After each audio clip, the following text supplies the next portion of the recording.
Hello, everyone. Thank you so much for joining us for what's unfortunately a very well-timed panel. We're gathered today in a moment of crisis for the media globally. 2024, we saw a record number of journalists killed around the world, and based on the numbers collected by Jody's organization, 2025 isn't looking much more promising. We've seen unprecedented crackdowns, campaigns of intimidation, and new restrictions on news gathering, not just in authoritarian countries, but in some countries that have traditionally been among the foremost champions of press freedom. And for media outlets, the economic environment is brutal as we struggle to stay solvent, and particularly smaller organizations. And journalists themselves, in addition to their day-to-day work, are struggling with the ever-present reductions in staffs and layoffs. And meanwhile, looming ahead is the specter of AI, which threatens to give both governments and malign actors powerful dual tools to spread disinformation. And so, as I lay out this litany of threats, we all know these challenges. The question is, what are we going to do about it? So I'm hoping that our esteemed panel today can shed a little bit of light on that for us. We're joined today by Jared Genser, who's an international human rights lawyer and managing director of Perseus Strategies. Jody Ginsberg is the CEO of the Committee to Protect Journalists.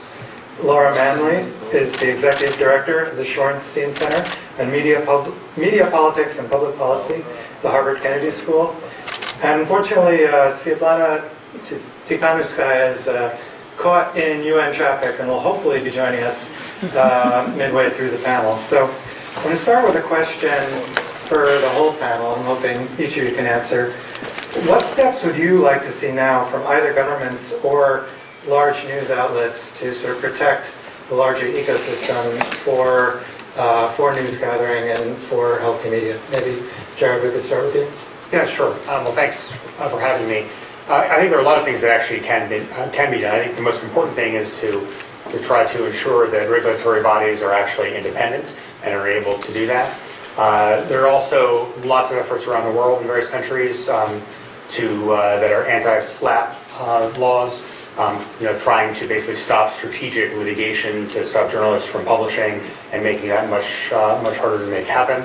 I also think that we have to, a lot of the press freedom indexes that are out there, I think do really, really good work. But we also have to look at the more indirect metrics that determine press freedom that go far beyond just the number of deaths, which is horrific, that obviously take place, as well as wrongly imprisoned journalists have been engaged quite a bit as well. Judy? So I think the first thing to say is we need the tone to be set from the top. So part of the reason that we're seeing such a downturn in safety for journalists and for media organizations is because we've seen increasingly in supposedly democratic countries, many of those in positions of power denigrating and demeaning journalists. And that has a cascade effect where we then start to see increased litigation, spurious litigation against journalists. Record numbers of journalists were in prison worldwide last year, and they were not all in prison in authoritarian regimes. It includes places like Hong Kong, Guatemala. There's currently a journalist in detention here in the US. And then, as we were saying, to ensure that you have the regulatory environment to support it, that you have the funding to support it, and that you are tackling those who are not supporting press freedom. So you're ensuring that the impunity that exists for those who wrongfully detain journalists, who wrongfully kill journalists, cannot continue. One of the biggest problems that we have is that at least 8 out of 10 journalist murders go unpunished, and that creates an environment in which governments and others in power feel they can literally get away with murder. Laura? I think if we want to protect high-quality information at the end of the day, we need to widen our lens in what we understand as the media. Today, globally, 56% of news consumers get their information and understanding of the world from social media. And so if we don't start thinking about news beyond just how to protect the traditional news industry and think about all of the other places that people are going, whether that's Substack or TikTok or YouTube, which is the fastest growing platform where more people go for news than any other combination of cable and network and platforms combined, then we're really missing the point. So Jared, you've represented, as you mentioned, journalists throughout the world who've been wrongfully imprisoned, but as you look across the global landscape, where do you see the sort of biggest declines, or what are the biggest areas of concern? Well, we have enormous challenges, I think, all around the world, and I think that's reflected in the most recent Reporters Without Borders Press Freedom Index, which they published for 2025, which shows that 6 of 10 countries in the world have seen a decline in press freedom in the last year alone. And that's at historic lows in terms of press freedom. For the first time, Reporters Without Borders described this as an incredibly serious and difficult situation in ways that they hadn't ever done before. To give you a sense of what that means, 20 out of 32 countries in Asia have seen backsliding in terms of press freedom just in the last year. And you obviously have, if you look at kind of the least free countries in the world, there are a lot of obvious suspects there. China, North Korea, Nicaragua, Belarus, and so forth. But I think that when you see larger countries that have historically been more free in terms of their press freedoms, now restricting press freedoms both through economic pressure, imprisonment of journalists, and so forth, what this means is that gives license to the smaller countries that are more off the beaten path, because you can't say, well, do as we say. You have to pretty much realize that that's not going to be a compelling argument when you see everything or across the board so much moving in the wrong direction. And Jody, to turn to you, what do you see as driving this huge increase in the number of journalists killed around the world and threats to journalists, and where geographically is the biggest threat, and what's responsible for this uptick we're seeing? Well, currently, for obvious reasons, the deadliest place in the world right now to be a journalist is Gaza. Last year, 124 journalists were killed and media workers were killed worldwide. Just under two-thirds of those were killed by Israel. Inevitably, in a war, in a genocide, that will impact the entire population, of which, of course, journalists. But in this case, we're also seeing dozens of cases where journalists have been deliberately targeted. And as a reminder, journalists and civilians must always be treated as such in a war setting. So we're seeing journalists deliberately targeted in war. We are also seeing journalists vulnerable across the world. And to Jared's point, this is not just happening in conflict. It's not just happening in traditional authoritarian regimes. It's happening across the world. Mexico, the most dangerous place in the world to be a journalist, outside of a war zone. And the net result of that is, of course, you end up with then what are not just news deserts, but whole zones of silence where it's simply too dangerous to report on certain issues, which means the local population is not getting any of the information about what's happening inside their society, inside their communities. And that's the net result, I think, that it's important to stress. It's not simply about the killing of journalists, it's about, which in itself is a crime in itself, a violation of human rights and international humanitarian law. It's also what happens afterwards, that the result is quite often you are deliberately scaring people out of reporting on a particular issue or preventing them reporting on a particular issue. And that's why we need to be very concerned about these spikes in both the killings of journalists but also the detentions of journalists as well. So Laura, as somebody who works in a newsroom, when we think about AI, it's sort of two things are happening at once. We're looking at it as a potential threat to our search traffic, as something that might take our jobs someday, but also a potentially valuable tool. I'm wondering, are there ways that it can be sort of used in a more productive way rather than just being seen as a threat to the profession or the industry? Yeah, and I just want to follow up on Jody's point right there. In the United States, if we begin to expand the lens of what we mean by journalism and understanding the news, and realize that a lot of people are getting their understanding of the world from comedians, from talk shows, from content creators. When we look at what happened with Jimmy Kimmel recently, this is another example of how it's becoming more and more difficult to express what's happening in the world regardless of your point of view. As far as AI in the newsroom, I think there's been a lot of hype that it's going to fundamentally transform the field. And it has in lots of ways, but I don't think there's been enough conversation about the focus actually being on efficiency. It's changed the way that newsrooms can be more efficient. Instead of having to send your limited staff to a board meeting or a local town meeting and having to transcribe everything, having AI record it, transcribe it, pull out some of the key trends, and then have your limited staff actually looking at that content and evaluating it. I think that's the kind of use case we want to be talking about. I actually think the bigger change and transformation with AI is how it's changing audience behavior and how it's serving up different types of content. So I don't see it as necessarily a doom and gloom type of thing, or a wonderful opportunity that's going to make everything for journalists easier. I actually don't think we have enough data, because right now it's really hard to understand the impacts of AI because platforms are fragmented, people are going all different places. Our attention economy has really made it difficult to understand the long run of all of this work, and we need to have more data in order to understand the actual impacts of what's happening with AI. Thank you so much. Suzanne, I'm so glad you were able to join us. You got some good news a few months ago with the release of your husband's CIA, and I guess I'm wondering, going forward, how do you plan to continue to keep informing the world about events on the ground in Belarus and sort of keeping the global attention on the fight for democracy there? So first of all, if we are talking about freedom of speech, and I have to say that any dictatorship starts with putting pressure on free media, first of all.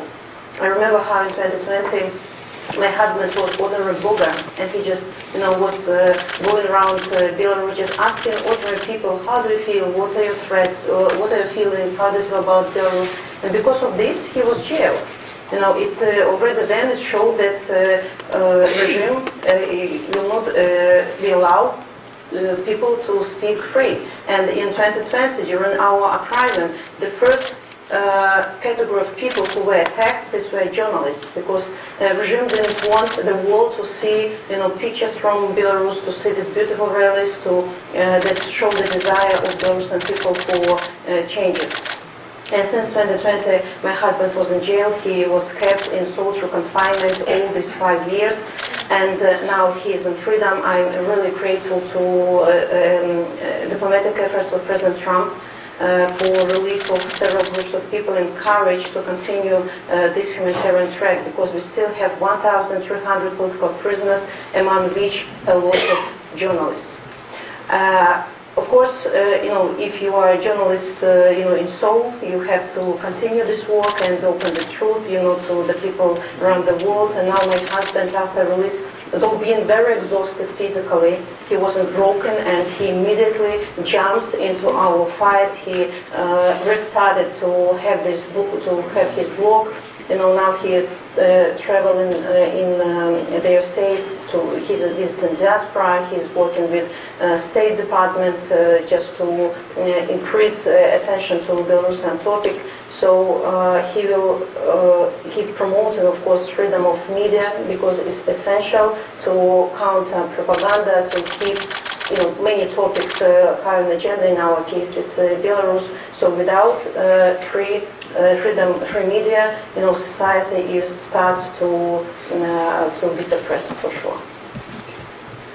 Jared, so when we talk about government crackdowns on press or the targeting of journalists, we'll tend to think of arrests or even the killing of journalists, but often forms of pressure are a little subtler, with lawsuits or just sort of restrictions, making people sign agreements when they're covering certain government agencies. What are the sort of unique legal challenges with dealing with sort of forms of pressure like that? Yeah, let me just use one country as a case study, Pakistan, a country that I've come to know quite well because I serve as international counsel to Imran Khan, the former prime minister, who's in prison there. And the crackdown on the free media has been central to what the regime has done after imprisoning Imran Khan and many of his supporters. Right, it began with the press authority banning the use of his name by any journalist in the country. Couldn't mention his name, couldn't talk about his political party. From there, it went to detaining dozens of journalists. Many journalists fled out of fear that they're not going to have the opportunity to even stay out of prison. And at this point, from there, as if that wasn't enough, then the government has now gone after journalists, even those that are abroad, by getting YouTube channels shut down. Some of those popular Pakistani journalists are now in exile and still reporting. And with bogus court orders that ever came through the legal system, YouTube has taken down websites of streams of the most popular Pakistani journalists. So I mean, it is really systematic and being driven from the top down. And the tragedy is, Pakistan these days, which I guess in some respects is a better than worse thing, not Ukraine or Gaza.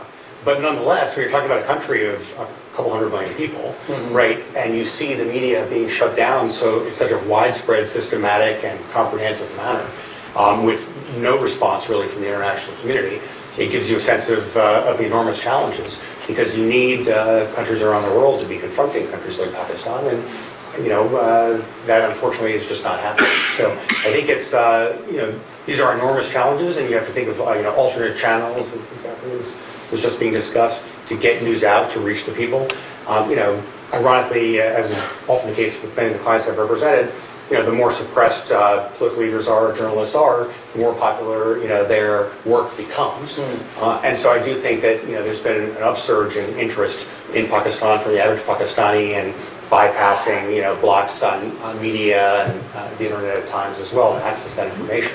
But changing fundamentally the situation on the ground remains an enormous challenge.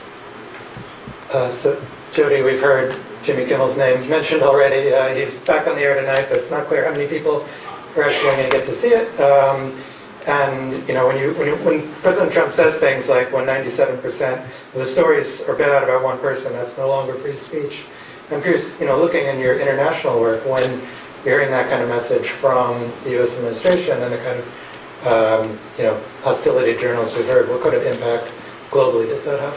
It has a huge impact globally, and let me say, I think this point about the media being the first to be targeted when you start to see democracies crumble is really, really important, because it is a leading indicator. All of the research shows that, and so when you start to see that happening in somewhere like the United States, you really need to pay attention, because it never stops there. It is always the first vector of attack. But what happens when you have the leader of the United States, which has for long set itself up as a defender of the free press, say that, it emboldens those who would want to be able to shut down the press elsewhere. In the first Trump administration, we saw repeatedly countries like Brazil, for example, and others repeat almost word for word the language being used against journalists by Donald Trump. But it's more than that. It's also the way in which the US has, for many years, supported independent media across the world in places where independent media would otherwise not exist at all. And of course, with the swinging USAID cuts, the cuts to DRL funding, we've seen almost all of those independent media in many parts of the world crumble. On top of which you have the gutting of Voice of America, the gutting of Radio Free Europe, Radio Free Asia. So suddenly, it's not just how the administration is talking about the media, it's literally ripping out the funding that has enabled so much independent reporting by individuals who are in repressive regimes about those repressive regimes. And it's not an exaggeration to say that when you pull that, you obviously put those journalists in much greater danger, but you're removing a source of independent information that's been vital for both US national security, but also for informing the populations in repressed regimes. Laura, are there any sort of new models of disseminating the news, or people who are doing exciting work outside the traditional, newspapers, TV stations, or traditional forms of media that really excite you, that you think that could be, blueprints for others going forward? Well, I think it's interesting you use the word blueprint, because in some ways, yes, we do want to look for best practices and great models. And actually, one of the people here, V Spear from Under the Desk News, is a great example of someone that is really evidence-based, rigorous, and trying to put forward the news in a neutral, objective way. And they're on TikTok and across all of the different platforms. But I think the value of independent media in the content creation space is that there isn't a definitive blueprint. It doesn't have to be one specific way in order to get through. And B, a number of creators talk about authenticity and how to build trust with audiences and make it feel and actually be really connecting with your audience instead of saying, this is the agenda, this is what I'm telling you, and eat your broccoli and deal with it. Now you can have a more nuanced understanding of what's happening, and you can select into the types of people that represent your experience and have a better understanding. That said, there's challenges to that, right? Because people can go and look for it wherever to confirm their bias. So I think having a nuanced understanding and the public being aware that not all information is created equal, and we need to be thoughtful in our information consumption. Svetlana, you've talked about the sort of ongoing work you and your colleagues are doing in Belarus, but what do you think are steps that either foreign governments or large news organizations could take to support the journalists who are trying to report on the ground in countries like Belarus that are very restrictive media environments? So first of all, I want to say a couple of words about media in exile, because Belarus case is when you absolutely don't have possibility to broadcast from Belarus at all.